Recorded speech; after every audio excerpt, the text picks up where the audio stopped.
soteriologia. Então, soter, Salvador, tá certo? Logia, discurso ou estudo. Então a gente está tratando de soteriologia, doutrina acerca da salvação. Está tratando da doutrina acerca da salvação. Então, falando acerca da salvação, a gente vai ter algumas escolas que estudam, que se posicionam acerca do tema.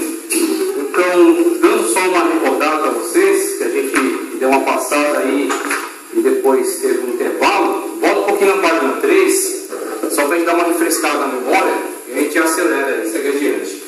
Então, dentre as escolas que estudam soteriologia, a gente viu nas primeiras páginas, na página 1, 2, o propósito, né, o objetivo de se estudar soteriologia.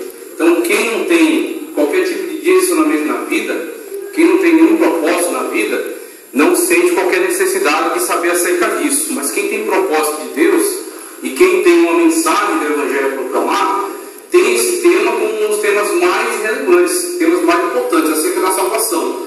Entender como o Senhor Jesus Cristo nos salvou. A gente vai ver cada aspecto da salvação, quando Jesus Cristo é um redentor, quando Ele faz a expiação pelos nossos pecados, quando Ele nos resgata, como a Sagrada Escritura diz, que nos transportou para o reino do Filho do seu amor, para o reino do seu Filho amado. Então a gente vai ver todos esses aspectos da salvação. A salvação, como ela atua no nosso passado, como ela atua no nosso presente, como ela garante para nós um futuro de glória em Cristo Jesus. Então a gente vai estar vendo todos esses aspectos. Dentro daquilo que a gente vai ver, a gente também tem que analisar as escolas. O que as escolas falam acerca da soteriologia, como é que elas estudam. E as escolas mais importantes dentro de soteriologia são a escola calvinista e arminiana. Então temos aí a escola calvinista, a gente já estudou sobre ela, só para dar uma lembrada. O calvinismo, vindo aqui de João Calvino, né? Então o calvinismo, oriundo aí do grande teólogo João Calvino, que participa da reforma protestante. Então temos aí uma corrente aí, começando com Lutero, 1500, temos aí começando com Lutero, as 95 teses pregadas na porta da igreja de Wittenberg. Ele chama a igreja para um debate, a igreja se recusa, tenta calar, só que ele encontra apoio de alguns príncipes da Alemanha, que também estavam querendo se livrar dessa dominação da igreja católica sobre eles. E aí todo esse movimento da reforma começa a ganhar um grande impulso, principalmente porque é a época também em que surge a imprensa. Então o pessoal pega as teses de Lutero, pega os escritos de Lutero, as traduções que Lutero vai fazer da Bíblia, e imprime isso aí em larga escala, divulga, espalha isso aí, e aí todos aqueles grupos que já eram reformistas, que ainda não tinham conseguido expressão, se unem agora numa grande avalanche de reforma dentro da igreja, se separando da igreja católica. Aí você tem a saída dos luteranos na Alemanha, você tem a saída dos calvinistas na Suíça. Calvino na verdade é francês, só que a perseguição na França estava intensa. Ele migra para a Suíça, ele pretende inclusive não ficar na Suíça, ele pretende sair e ir para a República, o que chama-se de República Tcheca, Praga, cidade de Praga. Ele pretendia ficar nesse lugar, mas um irmão, não me lembro agora o nome dele, ele intervém e suplica mesmo, ele coage Calvino a permanecer em Genebra, para ajudar no grande movimento reformista lá em Genebra. E aí Calvino resolve ficar, constrói toda uma grande reforma em Genebra, institui essa igreja reformada, separando de dentro da igreja católica, e instituindo agora a igreja no aspecto reformado, fazendo uma leitura novamente da Sagrada Escritura e fundamentando a igreja não em cima dos dogmas, dos concílios, dos papas, dos bispos, dos teólogos da igreja católica, mas buscando sua fonte direta na Escritura. E aí, buscando essa fonte, ele vai construir agora uma teologia reformada, uma teologia fora da igreja católica. E essa teologia está fundamentada principalmente num livro chamado Instituições da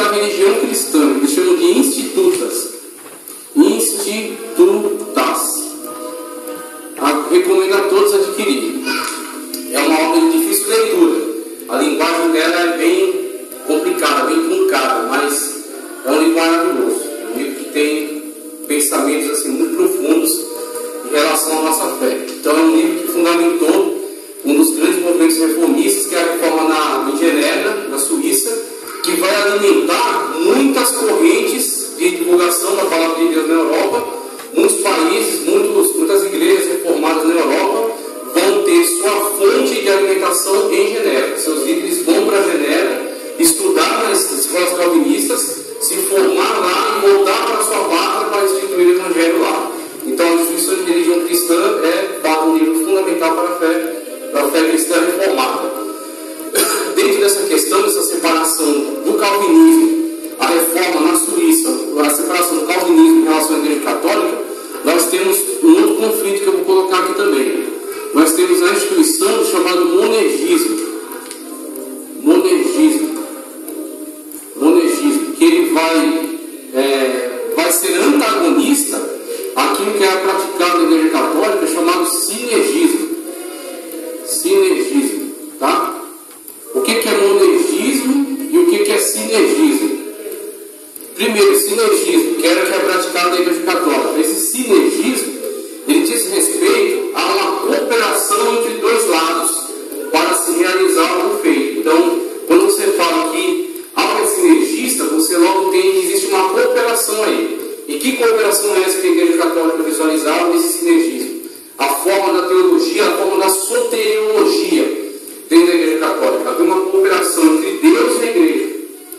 Você já ouviu qualquer padre, teólogo da igreja católica dizendo assim, que fora da igreja não há salvação? Já ouviram? Por que eles têm essa ótica que fora da igreja não há salvação? Por causa de uma visão sinergista que diz que há uma cooperação ativa entre Deus e a igreja para a salvação. Parte da salvação pertence à igreja e parte pertence a Deus. Então a parte que pertence a Deus foi o quê?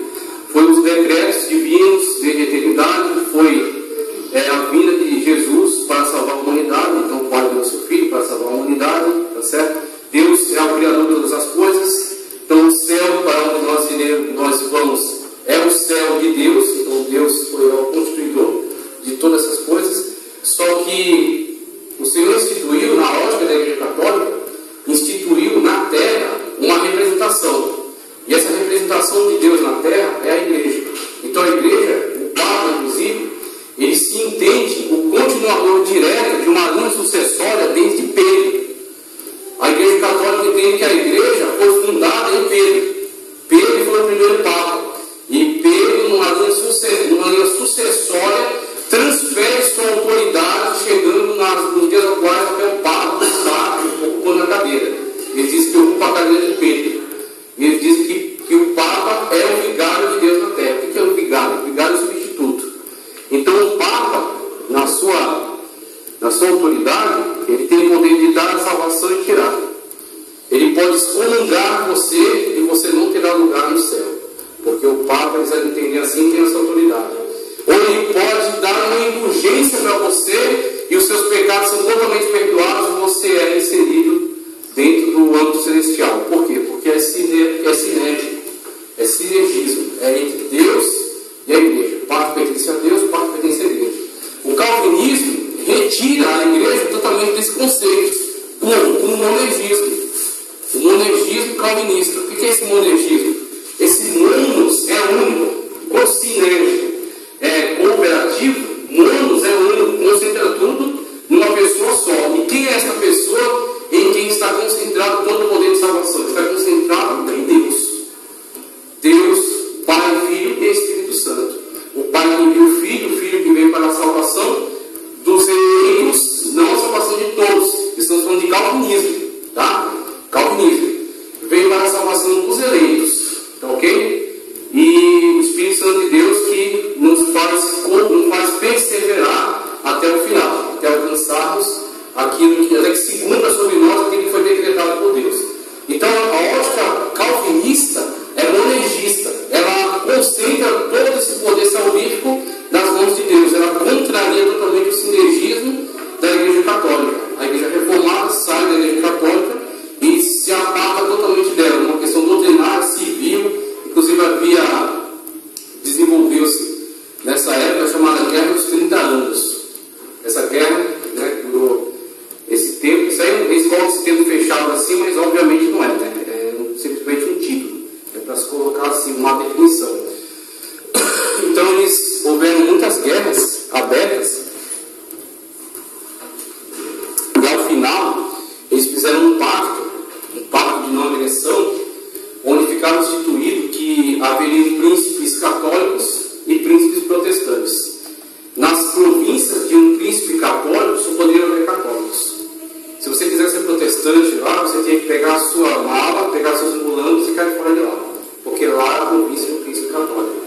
religião seria dada pela autoridade, pelo príncipe. Você teria que ir para uma província de um príncipe protestante. Se você tivesse uma província de um príncipe protestante e você quisesse ser católico, você ia ter que pegar seu burrinho e ir para uma província de príncipe católico. Então houve essa separação. Inclusive, já até dou uma notícia aqui, dentro da ótica calvinista, existe aquilo que nós chamamos de pedobatismo. Pedobatismo. Eu estou dando uma corrente, eu estou só dando uma relembrada. O que é pedobatismo? Pedobatismo é batismo de crianças. Pedo de pedagogia de criança, né? Relacionado a crianças. Pedobatismo é batismo de criança. E nós sabemos que quem faz batismo de crianças é a Igreja Católica. A Católica batiza crianças. Então, a pessoa, no seu nascimento, já é integrada dentro do rol da membresia da Igreja Católica, né, e cresce dentro dessa consciência católica, entendendo-se que uma bênção foi transmitida para ele só pelo fato de ter sido batizado na Igreja Católica. Ele foi tirado do paganismo e foi colocado dentro da cristandade, mesmo não tendo consciência nenhuma disso. E aí não me peço para fundamentar isso biblicamente, porque eu não concordo com isso. Eu entendo que a pessoa, como os anabatistas, e aí nós temos um outro grupo aqui, os anabatistas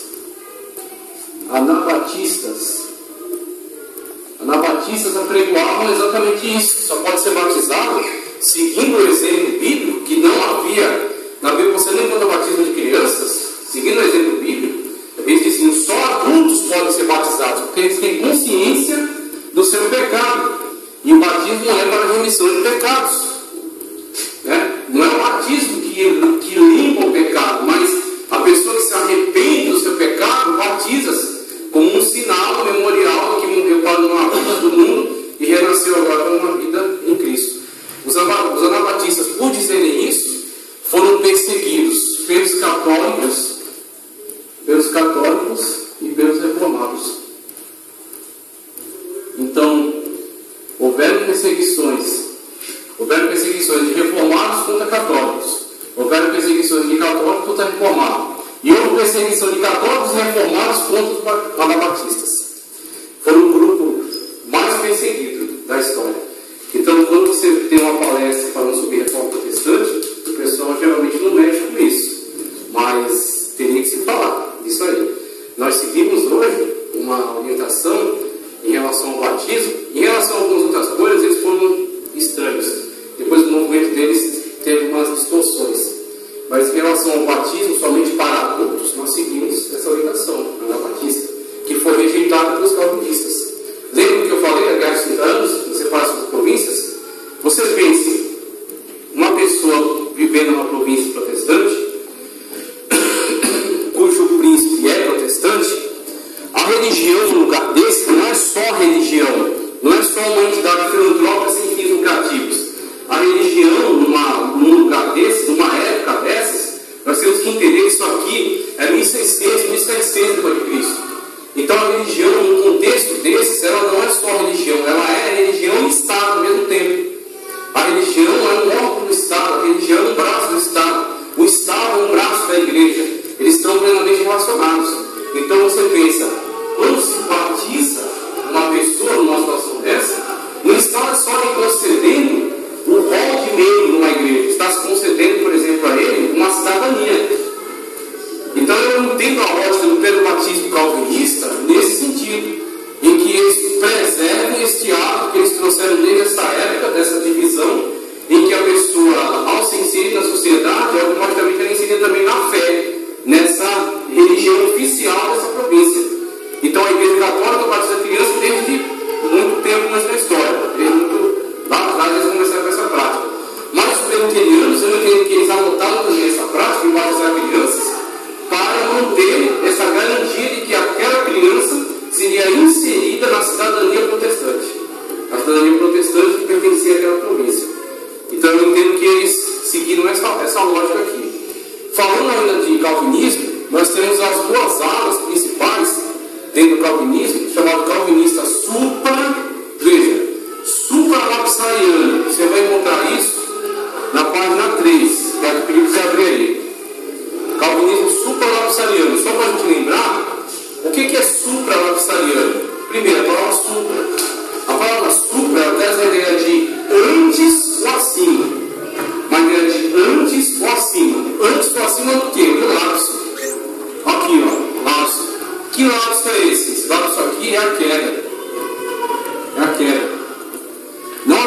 que ele tropeçou numa casca de banana? A queda do pecado original. Isso aqui fala sempre do pecado original. Então, lapso é queda. E o ismo é de estudo, né? Estudo é um discurso.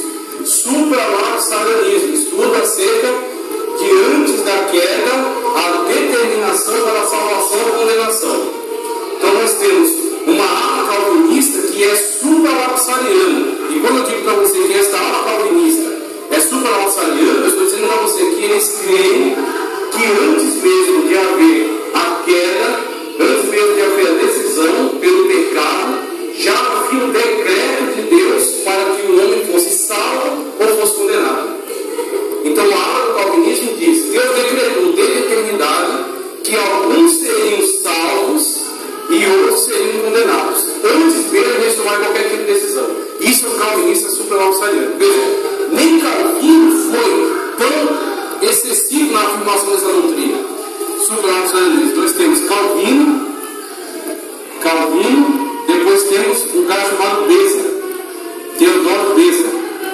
Teodoro Beza foi quem afirmou claramente o supralapsarianismo. Teodoro Beza é o continuador de Calvino. Então, a reforma veio, Calvino instituiu a estrutura teológica da reforma, daquele reformada da Genebra, né, na Suíça. Seus continuadores foram implementando melhor que a teologia, expandindo, né, o movimento reformista. E dentre os continuadores, um cara chamado Teodoro Beza pegou a doutrina de Calvino e implementou essa forma, essa leitura da doutrina de Calvino. Falou: olha, a salvação ela é supralapsariana, ou seja, a abordagem acerca da salvação dos homens é uma abordagem supralapsariana.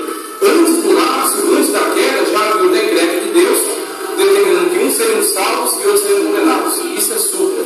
E o que é infra? Infralapsariano.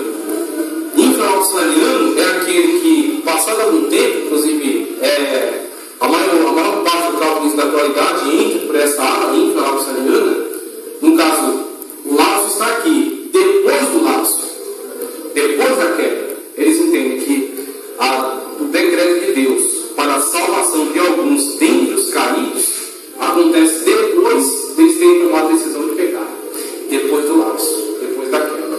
Tem essas duas alas dentro do calvinismo. Sutra, principalmente ligados ao Teodoro Beza, e na continuação, outros calvinistas fizeram uma releitura dessa doutrina, amenizando um pouco, tirando um pouco dessa questão excessiva, essa questão que havia ficado muito exaltada no sentido do decreto de Deus predeterminar o destino das pessoas antes mesmo de elas existirem, antes mesmo de elas terem tido qualquer tipo de decisão. Então temos um infralapsarianismo que é uma amenização dessa abordagem acerca da salvação. Quando você vê tanto supra quanto infralapsarianos discutindo acerca da salvação, você tem essas definições que eles dão aqui, que eu vou abordar acerca delas, mas antes disso eu queria até ver uma outra coisa, eu estou pensando um pouquinho aí. Vai para mim para a página 4, página 4, no segundo parágrafo da página 4, fazer uma leitura aí, para você entender qual é a mentalidade do calvinismo monergista supralapsariano. Calvinismo monergista supralapsariano. Olha só a página 4. Teologicamente, o supralapsarianismo é uma forma de ordenar os decretos divinos, de tal maneira que a decisão e o decreto de Deus em relação à predestinação dos seres humanos ao céu ou ao inferno, veja isso, presta atenção, antecede seus decretos de criar os seres humanos e permitir a sua queda. A ordem típica dos decretos divinos, segundo o supralapsarianismo, é a seguinte: primeiro, antes de falar os próprios decretos, por que eles estão falando aqui? Eles estão especulando, estão fazendo aqui alguns pensamentos acerca. Estão elaborando alguns pensamentos sobre aquilo que Deus decretou na eternidade. Veja só, por que eles estão tratando? Eles estão tratando disso, sobre o que Deus decretou desde a eternidade.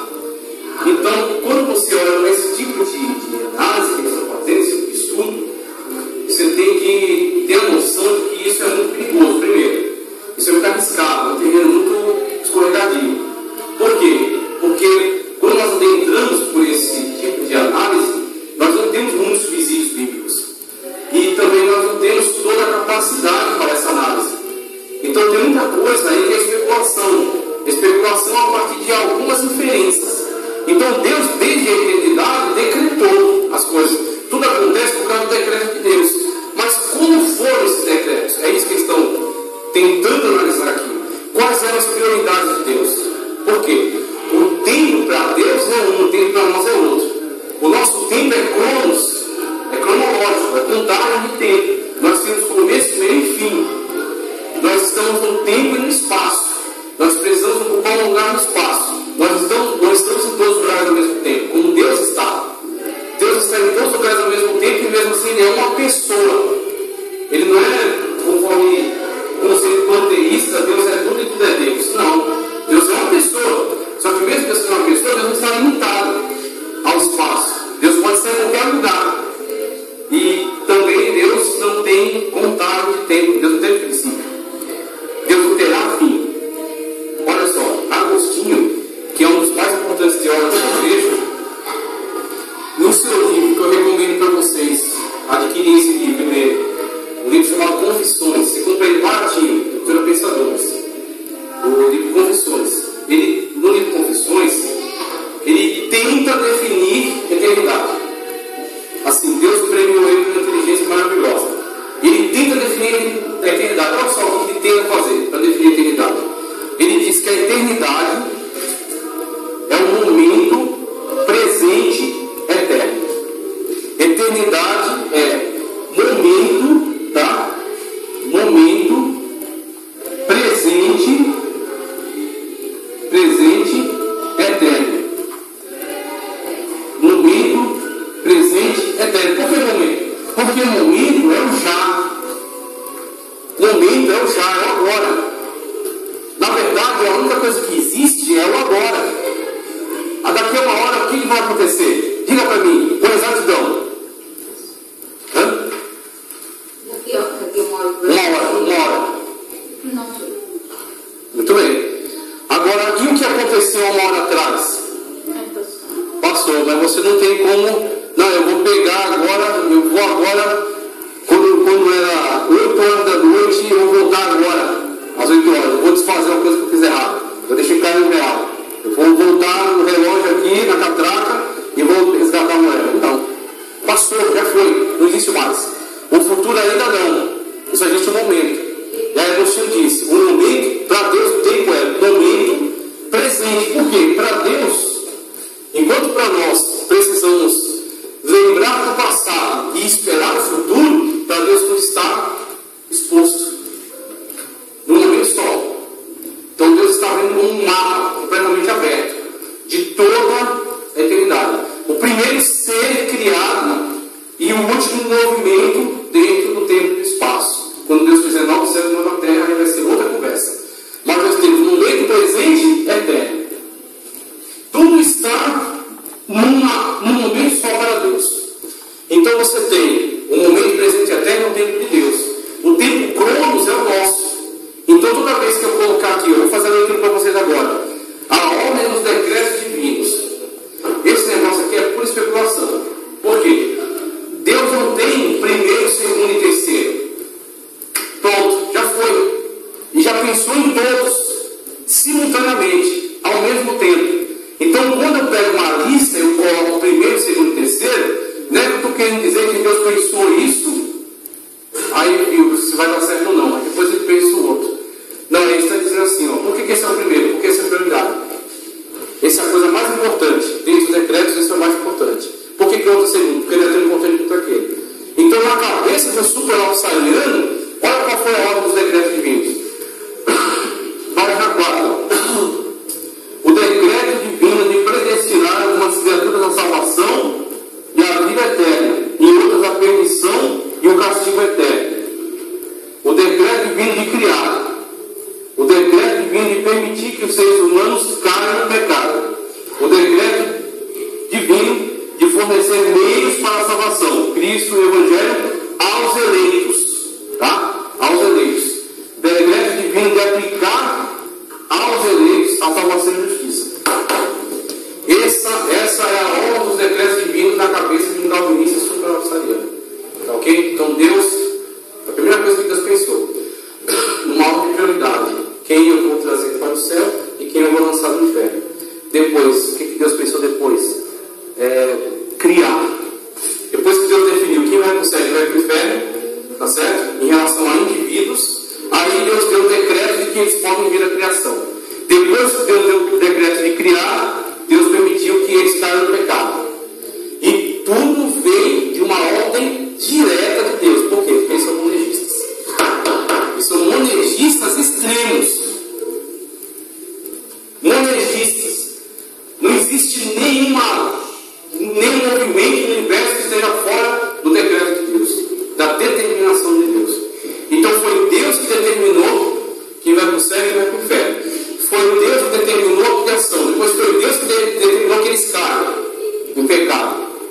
Isso é um calvinista monegista. O decreto que vem de permitir que os irmãos caiam no pecado. O decreto de fornecer meios para a salvação dos eleitos. Então, depois que Deus decretar que a humanidade ia cair em pecado, Deus decretou que dentre os pecadores ia resgatar alguns, os chamados eleitos. E aí, depois de decretar isso, ele decretou que ia lhes oferecer meios para a salvação, que é Jesus. Então, isso aqui é uma ótica calvinista. Quando você pergunta assim, mas isso não parece injusto? Mas isso não parece estranho ao Deus da Bíblia, que é o Deus justo e que é um Deus amoroso? Não parece estranho que Deus crie seres unicamente para lançá-los no inferno e fazê-los arder pela eternidade no inferno?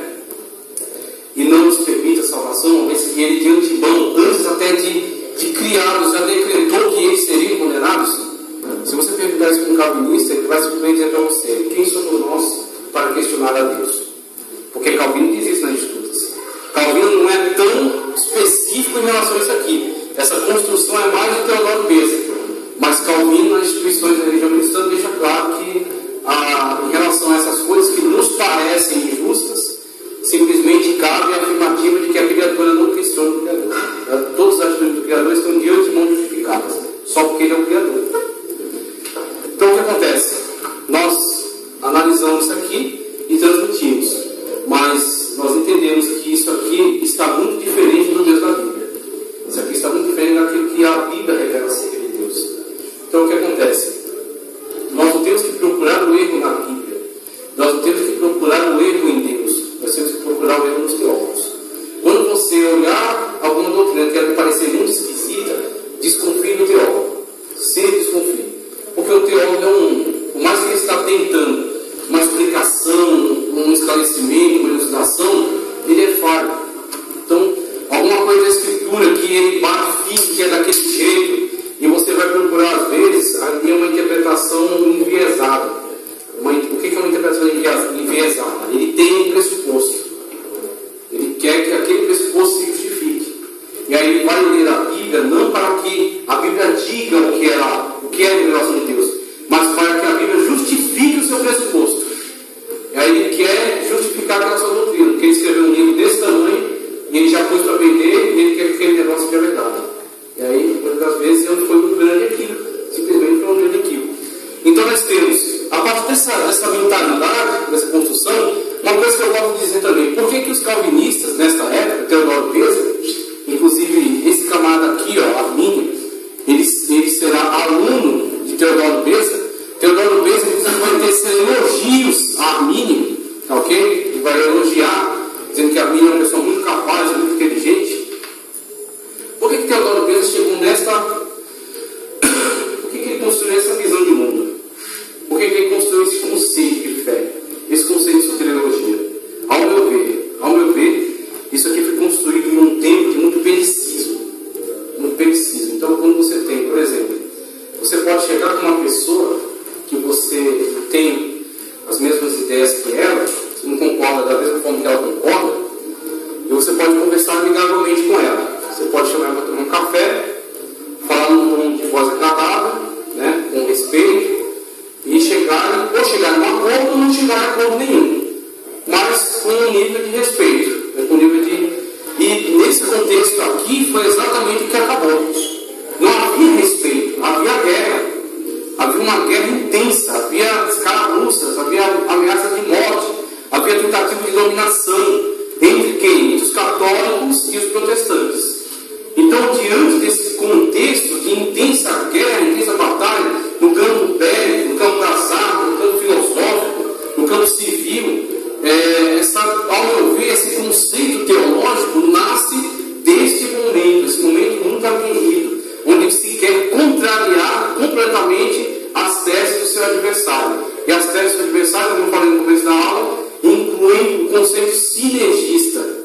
E o sinergismo compartilhar a responsabilidade da salvação entre Deus e a igreja. E a parte que a igreja estava desfrutando dessa autoridade para salvar e condenar as pessoas, o que a igreja fazia? A igreja, por exemplo, glória a Deus, agora sim, agora vai dar certo. Graças a Deus, obrigado. Então a parte Aqui a igreja, nesse âmbito, desse poderio de salvação sobre as almas, o que ela fazia? O Papa, por exemplo, excomungava um príncipe, um rei, porque não estava de acordo com as suas políticas. Um bispo, por exemplo, excomungava uma pessoa porque, sei lá, se levantou contra ela, questionou alguma coisa, não gostou, né? Ou então, o Papa, ele estava tentando construir a Basílica de São Pedro de São Paulo, e forrada de ouro. Aí ele pegou um monte de papéis, escreveu uma carta bem bonita, pegou um selo dele, seu sinete, né? Marcou com seu sinete, e aquela carta era uma indulgência. Aí deu um monte daquelas cartas para um camarada chamado João Tetzel, que foi pela Alemanha,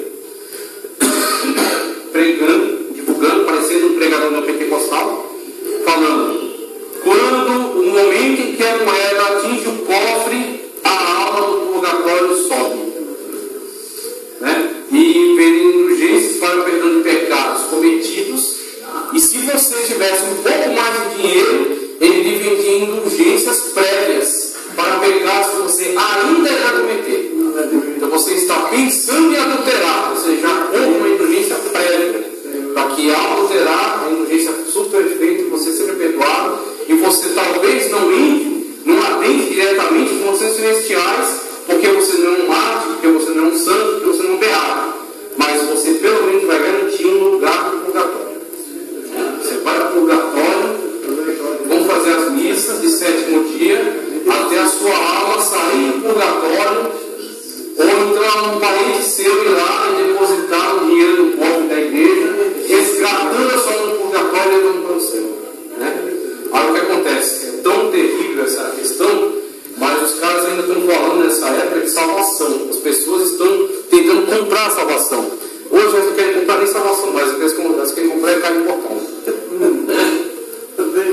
Então o cara vai na igreja, aconselha a pessoa a fazer o Yom Kippur, porque o perdão de Cristo Jesus na cruz do Calvário não foi suficiente. O perdão de Cristo Jesus na cruz do Calvário não apagou os nossos pecados. Então você tem que ir lá no Oduque e fazer o Yom Kippur para você ser perdoado de algum pecado que ficou lá, que restou. Né? Então o que é? É a indulgência do João Tetzel ou não? É a mesma coisa. Novamente alguém vendendo, comercializando as coisas de Deus por dinheiro. É caro. É caro, é caro, mas o perdãozinho ali é caro. É melhor você não pecar. É mais fácil você não pecar. Então o que acontece? Então, é absurdo, completamente absurdo. E aí você tem esse conceito, ele nasce desse contexto.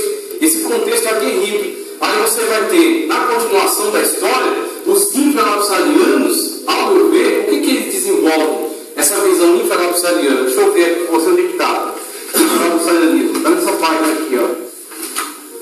A página 7. Vai caminhar a ordem dos egressos divinos. A página 7. Olha o que diz aí. Segundo os calvinistas ou seja, depois do lapso, o propósito supremo de Deus, em seu plano global, não é eleger uns e reprovar outros, mas glorificar a si mesmo pela criação do mundo. Pronto, isso aí que eles disseram. Enquanto aqui, ó, no Supra, eles disseram: a primeira coisa, a prioridade de Deus é escolher quem vai para o céu e quem vai para o inferno. Depois criar, depois permitir cair, depois permitir salvar. Os índios disseram: não é por aí, esse negócio está muito exagerado. A prioridade de Deus não é escolher de antemão quem vai para o céu e quem vai para o inferno. A prioridade de Deus é glorificar a si mesmo através da criação. E essa visão infralapsariana é um resgate do agostinianismo. O Agostinho já tinha elaborado esse tipo de conceito, de que toda a criação de Deus, o alto criador de Deus, o decreto para a existência de todas as coisas, tinha uma finalidade: glorificação nova. Glorificação nova. Então o que o Infra fez? Resgatou. Agostinho era anterior a Calvino. Calvino é 1500 e pouco. Então 1500 e, sei lá, 40. E Agostinho é 400 da era cristã. Então, 400 mais ou menos, na época de Agostinho de Hipona. Agostinho foi um grande bispo da Igreja Católica. Escreveu livros, por exemplo, a Trindade, a Graça, o Teatro de Questões Relacionadas e o livro A Bíblia. Escreveu esses livros aí que estão relacionados a essa discussão. E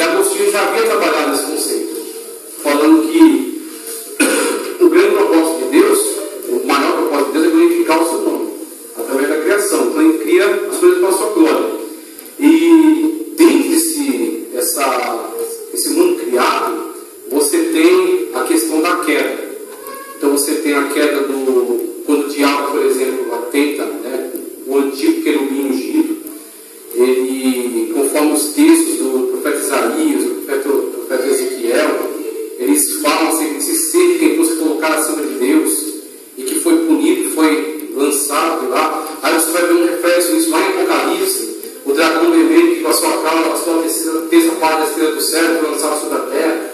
Então você vai ter toda essa dinâmica da queda de Satanás, né? Você tem essa questão, aí você tem a tentação que ele realiza aos seres humanos, né? A Eva, a Adão, eles caem. Eles deixam levar por aquela argumentação, né?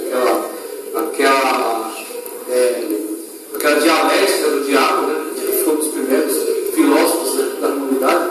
Sempre que aquela dialética lá do lado de Eva, Deus disse: se comer desse fruto, desta árvore que está no meio do jardim, morrerás. Aí, essa tese. Aí o diabo traz a antítese. O que Deus disse? Não podes comer de nenhum fruto. Ele dá uma exagerada, né? Ele generaliza. Para quê? Para que Eva, ele generaliza para que Eva foque naquele. Não, podemos comer dos outros, só não deste, porque no dia que comemos, inclusive ela até acrescenta: não comereis e não tocareis. Não, Deus disse não comereis, porque já está implícito ele não tocar. Mas já alguma coisa já vi de curiosidade, né? Saber o que tem ali. Não comereis e não tocareis, porque no dia que comer, morre. O que o diabo faz? A antítese: não morrereis. Aí nós temos duas sentenças agora: morrerás ou não morrerás. E aí vem a síntese. E a síntese que é: comeu e viu as consequências, né? E aí vemos aí que o desenvolvimento do pecado se espalhando pela humanidade. Como Paulo fala: todos pecaram, destituídos estão da glória de Deus. Como o salmista diz: em pecado nos gerou minha mãe. Nós temos aí toda essa situação. Então o que acontece? O objetivo é a glorificação. Agora, diante da situação em que o homem cai no pecado, Agostinho vai discutir, por exemplo, no livre-arbítrio, que essa vontade boa do homem de se aproximar de Deus, de estar em comunhão com Deus, ela foi afetada por causa do pecado que está latente nele agora. Então o homem não consegue exercer a sua liberdade de adorar a Deus, de servir a Deus, de estar perto de Deus, de ter comunhão com Deus, porque o pecado está latente nele, o pecado está entranhado no seu ser, o seu desejo é mau, o seu corpo está infectado pelo pecado. Então o que acontece? O livre-arbítrio não é suficiente, o homem não consegue escolher pela salvação. Como não consegue escolher pela salvação, vem aquilo que chama-se graça. E a graça é o quê? É o ato salvífico no qual Deus, dentro de uma massa de caídos, quem são os caídos? Todos os pecados destruídos estão na glória de Deus. Ou seja, todo mundo vai para os quintos dos infernos. Dentre todos que vão nos quintos dos infernos, Deus diz: alguns serão salvos. E aí, Agostinho fala da graça, e no calvinismo nós temos isso aqui, ó, graça irresistível. Isso aqui é a graça irresistível. Dentre a massa de caídos, alguns serão resgatados, serão salvos. Aí você tem na lógica calvinista, infralapsariana, conforme eu vou ler aqui para vocês, segundo os calvinistas o propósito supremo de Deus, em seu plano global, não é eleger alguns e jogar outros. Ele está rejeitando aquela ideia do supra, mas glorificar a si mesmo, principal objetivo de Deus.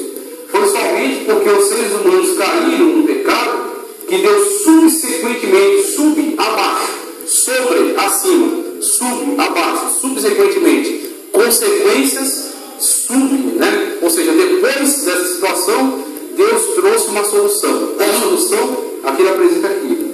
Subsequentemente, pela ordem lógica, decretou a dupla predestinação. Bom, não é que eles não creem na predestinação, que inclusive eles usam a palavra predestinação, mas, ao meu ver, o que eles estão praticando aqui não é a predestinação bíblica, mas sim a pré-determinação. A pré-determinação. O que é pré-determinar? Determinar de antemão. Você não deu liberdade às pessoas. Elas não têm poder de escolha. Elas não têm condições de fazer escolhas livres. Por quê? Porque previamente foi determinado. Alguém determinou. Quem determinou? Deus determinou. Para o calvinista supra-lapsariano, Deus determinou lá no início quem vai ser salvo e quem vai ser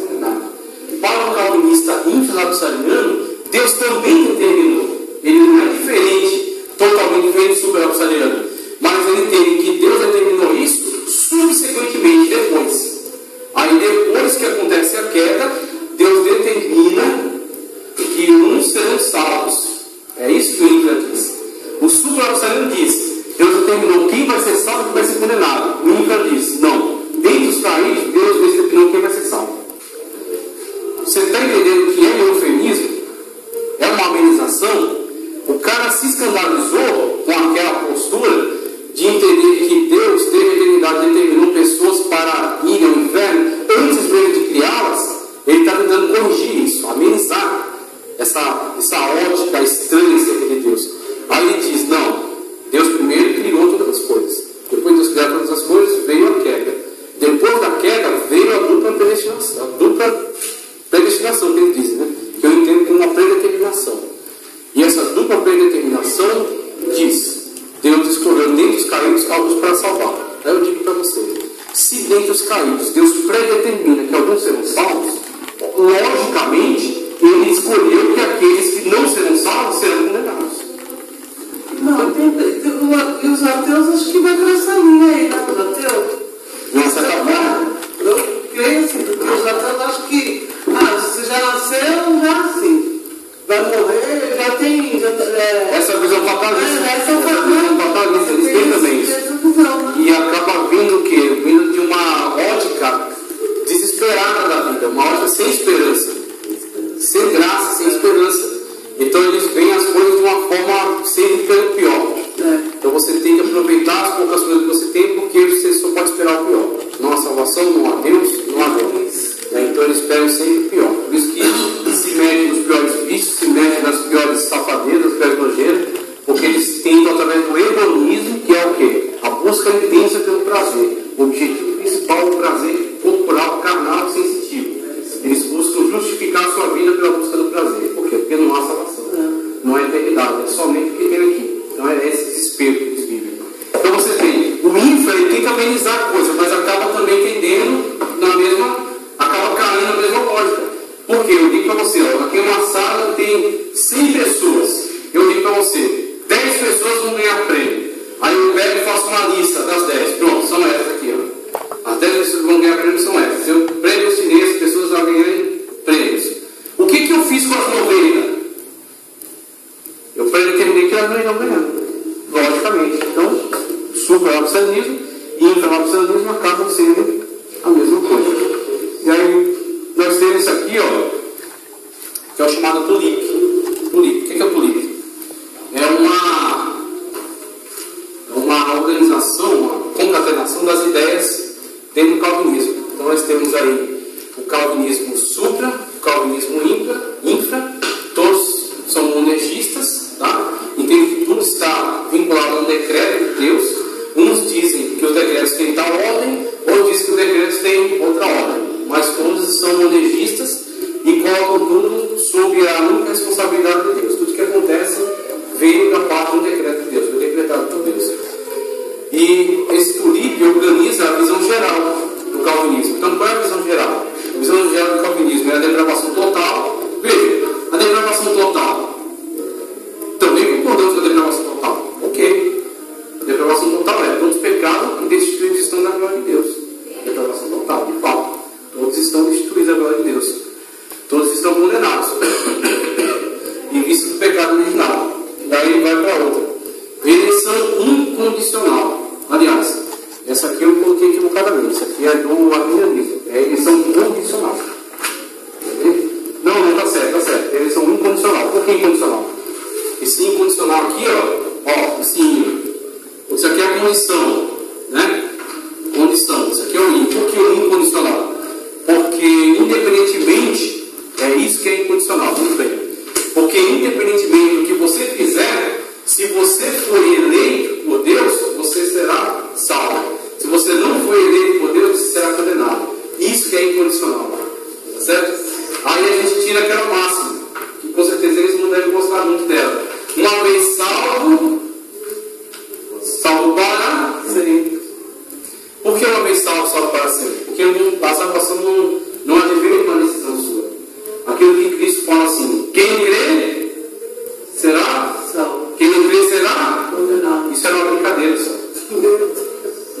estava só dando assim, uma brincadeira. Não é bem assim, Jesus. Deus falou isso aí, mas não é bem assim, Jesus. O que acontece é o seguinte: desde a eternidade, o Senhor determinou quem será salvo e quem será condenado. Então, quem crê é porque já foi determinado que será crer, que irá crer. E quem não crê é porque não está determinado mesmo que entra. Então, essa acaba se chocando com essas afirmações que Cristo deu. Quem crê será salvo. Como assim quem crê será salvo? Não, os eleitos irão crer. Por quê? Porque foi decretado que eles iriam crer. E é incondicional. Necessariamente eles vão crer. E os que não foram decretados para a salvação, não foram eleitos, não foram predestinados, não foram predeterminados, como eu posso dizer melhor, eles não crerão, por mais que se pregue, porque foi determinado que eles não iriam crer. Porque desde a eternidade Deus decidiu que eles seriam criados só para ser lançados no inferno, só para serem queimados. Então você vê a coerência desse tipo de posicionamento, dessas ideias, expiação. Irmão, assim, como que eles vão saber quem é? Não sabem. Aí Porque eles foram lá decreto, como que vai saber? Eu sou condenado, eu não sou. exatamente. Né? É difícil, Esse né? tipo de conceito teológico, ele não fornece uma segurança. Né? O pessoal da época, né? Não sei, né? Era difícil. Não fornece uma segurança salvífica, não fornece uma responsabilização pela sua própria vida espiritual. Olha só, quem quiser vir após mim, deve-se a si mesmo. Essas frases que Cristo disse, que elas transmitem para nós uma ideia de escolha, elas ficam desacreditadas com esse conceito. Por quê? Porque quem foi eleito vai tomar a sua cruz, independentemente de querer ou não. Então, se choca, entra em conflito isso aqui. O que eles colocam também, a questão da salvação, inclusive o vídeo que eu mandei para vocês, não sei se vocês conseguiram ver, eu aconselho vocês, vejam esse vídeo, por favor. Aquele link, depois eu vou colocar você no grupo. É aquele link que tem uma capinha roxa assim, é do Projeto Agir, é o Carlos Augusto Vailate. Ele é um dos maiores professores nessa área, discute muito acerca de interpretação bíblica e essa questão calvinista arminiana. E aí ele vai confrontar essa sistematização aqui.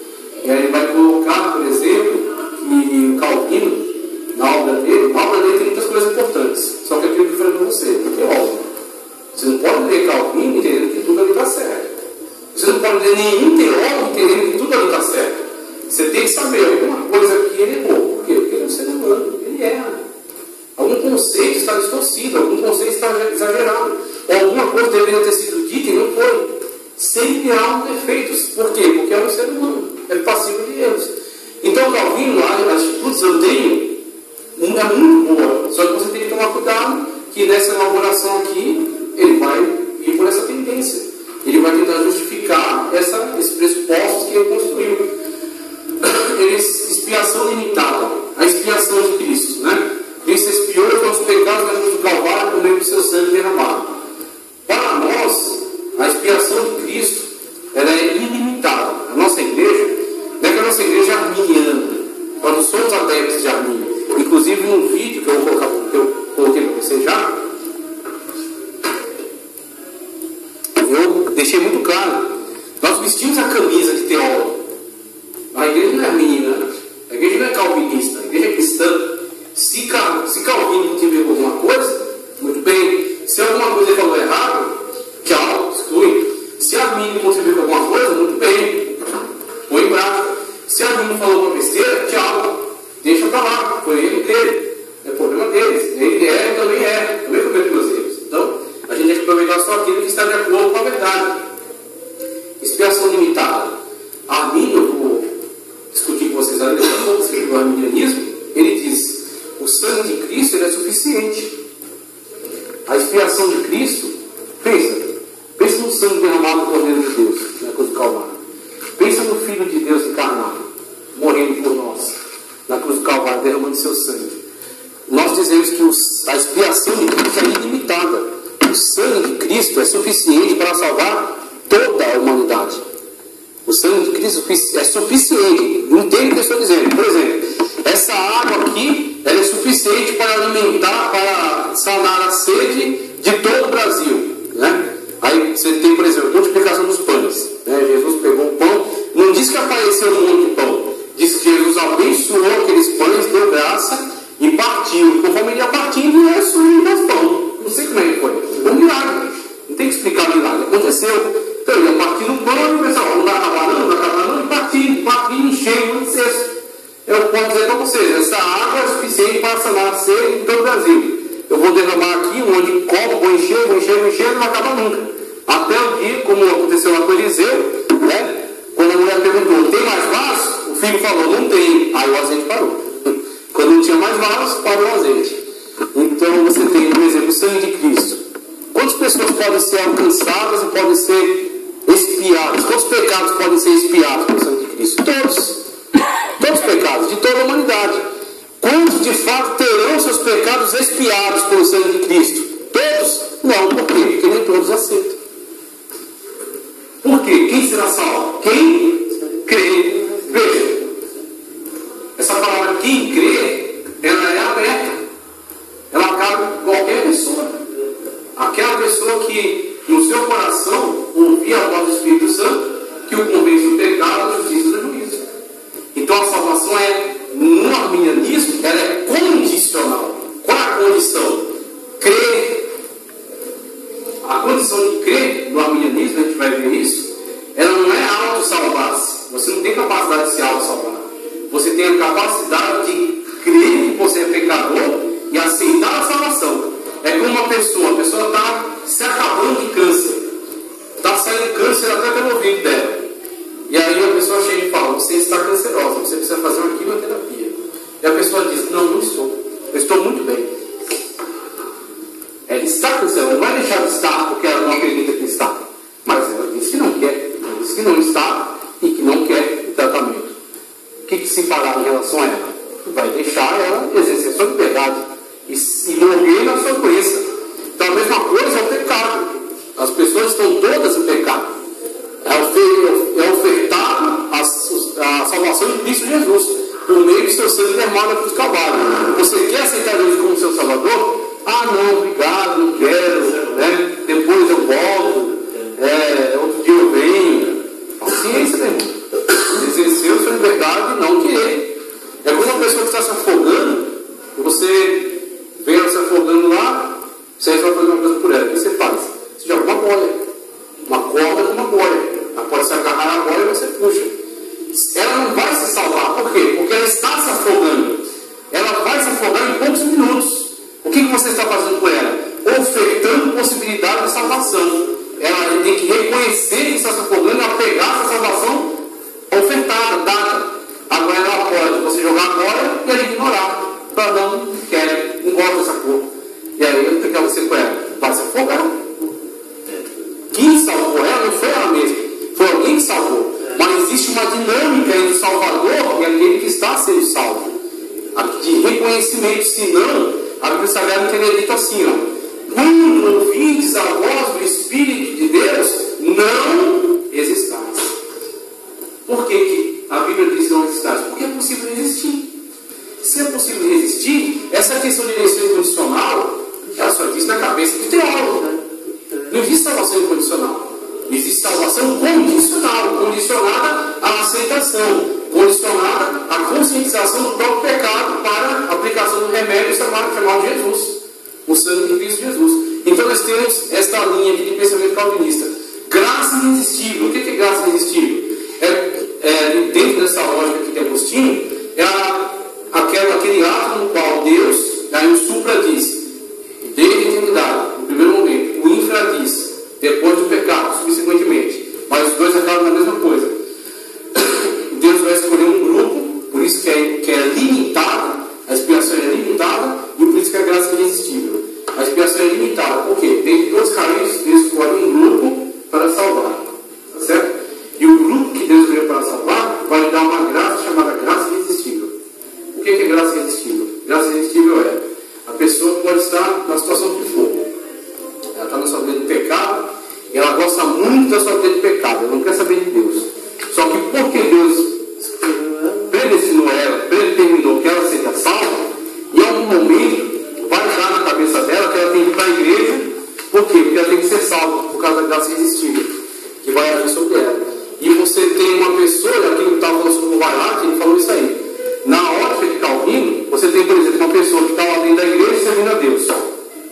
Deus servindo a Deus, gostando muito do que está fazendo.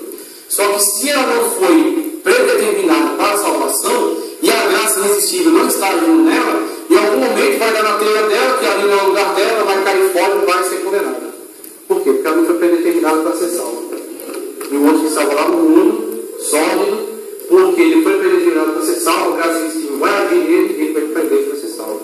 Então eles lidam assim com essas questões. E aí nós temos que entender, mas nós sabemos que isso aqui não sustenta biblicamente. Perseverança dos santos. Perseverança dos santos. Não, eu não como se fosse assim. Aqueles que permaneceram é que foram predestinados. Predestinados. Os que não permaneceram, que já eram condenados mesmo. Já era. Não conseguiram. É muito fácil, porque a pessoa quando sai da igreja, você diz assim, ele não estava predestinado. E às vezes ele sai da igreja porque não foi ensinado, porque não foi ajudado, porque não foi tratado. Claro que nada justifica, a pessoa tem que vencer as barreiras e servir a Cristo. Mas às vezes faltou um apoio da igreja. Né? Então a pessoa às vezes se sentiu abandonada e saiu. Se enfraqueceu e saiu.